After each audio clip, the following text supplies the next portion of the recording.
लेना चाहिए था कि मैं एक ऐसे समाज से बिलोंग करती हूँ जहाँ पे मुझे धिक्कार की नज़र से देखा जाता है। और ये मतलब मोदी के जो वोटर हैं वो एक किसी ज़माने में हुआ करते थे बीजेपी के वोटर, कि बीजेपी को हम लोग लाएंगे इंफ्रास्ट्रक्चर के लिए, बीजेपी को हम लोग लाएंगे रोडवेज़ के लिए और बहुत सारे कामों के लिए। आज बीजेपी के एक ही वोटर है, हम बीजेपी को वोट करते हैं कि सारे मुसलमान मार दो, इसलिए वोट करते हैं, सारे मुसलमान को काट देना चाहिए। कौन सा गुजरात मॉडल है जो वो इंडिया में लागू करना चाह रहे? क्या वो 2002 का जो घर घर में घुस करके मुसलमानों के घर को मार्क किया गया था? आपसी पड़ोसी वालों ने, बिल्किस बानो के जो रेपिस्ट थे वो उसके दुकान से दूध खरीदते थे उसका, मतलब कितने दिनों से उसको ऊपर टारगेट करके रखा गया था कि जिस दिन मौका मिलेगा इसको दबोचेंगे। देखो, जो भी जो इस तरह का मुसलमान के अगेंस्ट करेगा हम उसके साथ खड़े हैं, पीछे तुम्हारे खड़े हैं, वरना और जो पक्ष में विपक्ष में खड़ा हो जाएगा उन पर फिर उमर खालिद है, तीस्ता सिसलवाद है, यूएपीए लगा करके अंदर डाला जा रहा है। को और आपको सलाम नमस्कार कि आप बहुत बहुत शुक्रिया आपका। अब जैसा कि ये बिल्किस बानो केस है, हम लोग, आपने जैसा कहा कि 5 लोग उसमें बीजेपी से थे और बाकी लोग निष्पक्ष थे, तो मेरा ये कहना है कि जब इस तरह का कोई भी रिमिशन होता है, किसी भी केस में कोई रिमिशन किया जाता है, जब लोगों को 14 साल के बाद बाहर निकाला जाता है, पहले तो ये लाइफ इम्प्रिजनमेंट दी गई थी उनको, तो इसका मतलब है आज़िंदगी कारावास। लेकिन 14 साल के बाद वो प्लीड कर सकते हैं कि भाई, अपने रिक्वेस्ट कर सकते हैं कि हमको छोड़ दीजिए ये। और इसका जो प्रोसीडियर है ये इतना आसान नहीं होता है, ये सुप्रीम कोर्ट से लेकर के एसआई को और इंस्पेक्टर को, जेलर को, एमएलए को, सबको बैठना पड़ता है। तो आप इस बात का अंदाज़ा लगाइए कि किस लेवल से लेकर के किस लेवल तक इन लोगों ने अपने लोग बैठा रखे हैं, या फिर किस लेवल से लेकर किस लेवल तक ऐसी सोच वाले लोग हैं जो चाहते हैं कि इस तरह के लोग आज़ाद घूमें और पूरे भारत में एक ऐसा मैसेज जाए कि भाई जो भी मुसलमान के या फिर कोई भी एक छोटे तबके के खिलाफ आवाज़ उठाएगा तो उसको हम लोग जो है इस तरह से ग्लोरीफाई करेंगे और मालाएं पहनाएंगे और उनके पैर छुएंगे और मिठाइयाँ पहनाएंगे। अब विश्व हिंदू परिषद वो कह रही है कि भाई ये हमारे लोग नहीं हैं, ये कौन है, ये इस तरह की बातें, ये उनके अपने परिजन हैं। मेरा पर्सनल ये कहना है कि एक बलात्कारी जब जेल से छूट के आएगा तो उसका अपने भाई बहन, उसके अपनी बीवी बच्चे भी कभी ज़िंदगी में उनको जाके माला पहनाएंगे क्या? आप खुद सोचिए, ये तो एक बच्चा भी बता देगा। तो ये किस तरह के लोग हैं जो आके कहते हैं कि अगर सज़ा काट लिया तो फिर वो अपराधी नहीं है, कि अगर मैंने खून किया और मैं 7 साल की सज़ा काट के आ गया इसका मतलब ये थोड़ी मैं खूनी नहीं हूँ। तो ये सिर्फ दर्शाता है कि आज के और जैसा कि ये गुजरात का इलेक्शन आ रहा है सामने, तो लोग कह रहे हैं कि गुजरात के इलेक्शन के लिए इन लोगों ने इस तरह का कदम उठाया।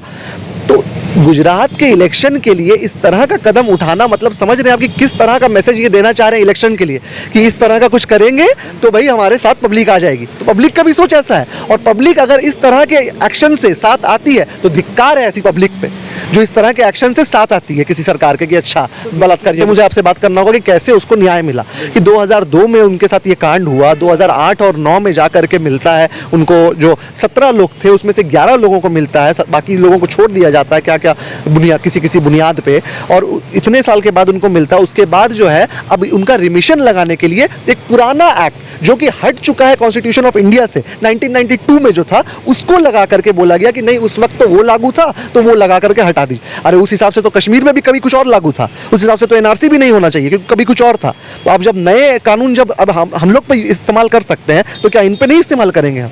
ये सब एक ढकोसला है और ये मतलब ओपन ट्रूथ है, इसमें कुछ छुपी छुपाई बात नहीं है। ओपन ट्रूथ है कि ये मैसेज देना चाह रहे हैं लोगों को कि भाई देखो, जो भी जो इस तरह का मुसलमान के अगेंस्ट करेगा हम उसके साथ खड़े हैं, पीछे तुम्हारे खड़े हैं, वरना और जो पक्ष में विपक्ष में खड़ा हो जाएगा उन पे फिर उमर खालिद है, तीस्ता सिसलवाद है, यूएपीए लगा करके अंदर डाला जा रहा है उन्हें। 600 दिनों से अंदर है। अब तो हम लोग भूल भी गए हैं उमर खालिद कहाँ है, अंदर है कि बाहर है। शुरू में हो रहा था आउटरीच, और बिल्किस बानो केस पे जिस तरह का आउटरीच होना चाहिए था, निर्भया लेवल का आउटरीच होना चाहिए था, जो दामिनी निर्भया में हम लोगों ने किया था। लेकिन हम, खैर मेरी तो बहुत छोटी उम्र थी उस टाइम मेरे सीनियर्स ने किया था, उन लोगों को देखा था हम लोगों ने, रास्तों में उतर गए थे, आउटरीच कर रहे थे, प्रोटेस्ट हो रहे थे। आज किसी को बात करना नहीं है उस बारे में, कोई जान ही नहीं रहा बिल्किस बानो होगी, कोई कभी हुआ होगा कोई कांड, मतलब एक ठंडा सा माहौल है उसके ऊपर। तो गुजरात मॉडल वो रोड्स दिखाते हैं क्या, वो सड़कें दिखाते हैं क्या, वो इंफ्रास्ट्रक्चर दिखाते हैं, या फिर वो ये दिखाते हैं कि कुछ दिन तो गुजारिए गुजरात में, वापस जा नहीं पाइएगा, क्या वो ये बता रहे हैं? मतलब सच में जब कहते हैं कि कुछ दिन तो गुजारिए गुजरात में, तो एक आम मुसलमान की रूह कांप उठती है कि गुजारेंगे उसके बाद कभी जा पाएंगे घर वापस?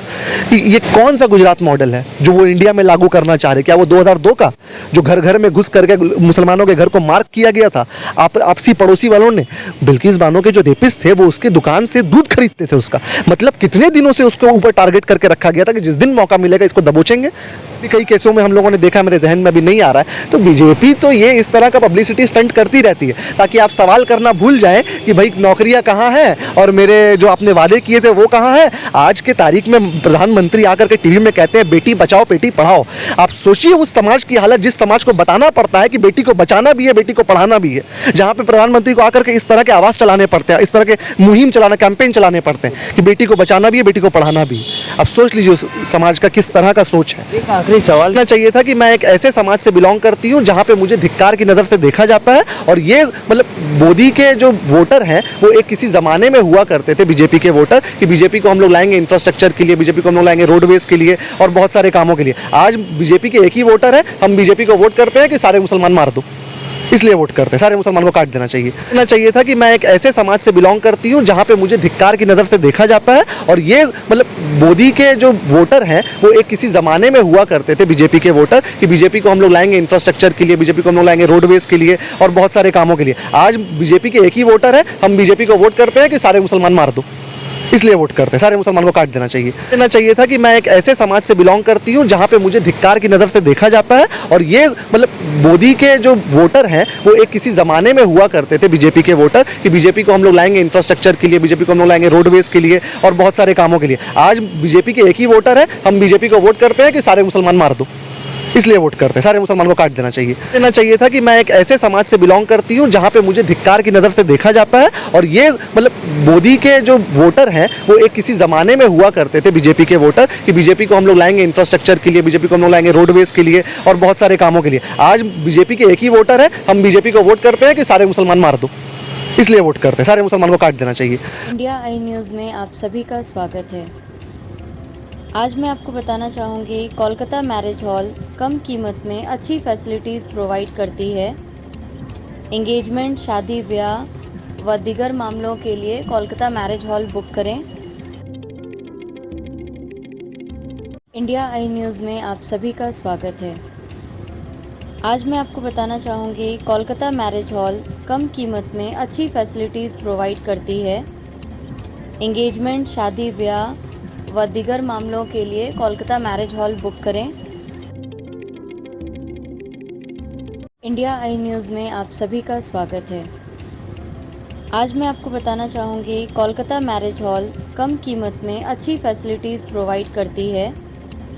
एंगेजमेंट, शादी ब्याह व दीगर मामलों के लिए कोलकाता मैरिज हॉल बुक करें। इंडिया आई न्यूज़ में आप सभी का स्वागत है। आज मैं आपको बताना चाहूँगी, कोलकाता मैरिज हॉल कम कीमत में अच्छी फैसिलिटीज़ प्रोवाइड करती है। एंगेजमेंट, शादी ब्याह व दीगर मामलों के लिए कोलकाता